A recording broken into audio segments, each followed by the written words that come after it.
When Fate Comes Knocking. Chapter 8, Long Time No See. When the tension was about to reach its breaking point, someone said calmly, "Trevor, are you forcing a lady to bend over? Shame." Everyone turned back to see Simon behind them.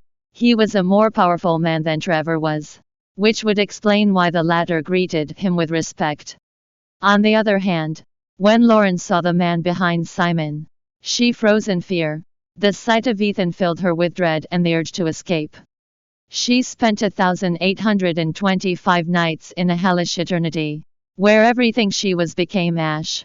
On the other hand, Ethan was still unchanging and dazzling as ever. All he did was stand there. But still he radiated a blinding light. Even so, her love for him had gone with the wind from the moment he said he never loved her. Never had she expected to be reunited with him in this state. Lauren thought she would hate him.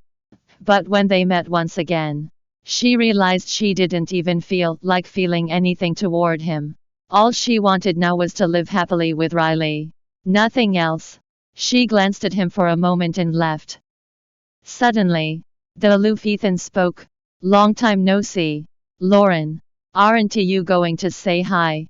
Lauren suddenly stopped in her tracks. She started to shiver in fear, for she heard Ethan slowly advancing toward her. Finally, he stood centimeters away from her. "Look at me." Coldly, he said. Lauren clenched her fists and looked up at Ethan. She gave him a polite but distant smile, as if they had never met. "You must have gotten the wrong person. Sir, I am not the woman you called. I am Mary, a singer here. If there is nothing else, I shall be taking my leave now. Enjoy the rest of your evening, sir." Ethan sneered at her and squinted. "I got the wrong person. Seems like prison didn't teach you your lesson." The mention of prison robbed her of her color. Even after 5 years, he still didn't want to let her off the hook. Not even when she had lost everything and was in a living hell. "I am sorry, but I don't understand what you're saying." She tried to maintain a calm composure, but her trembling body betrayed her thoughts. Ethan squinted at her. For this aloof, hopeless woman was a far cry from the cheerful Lauren.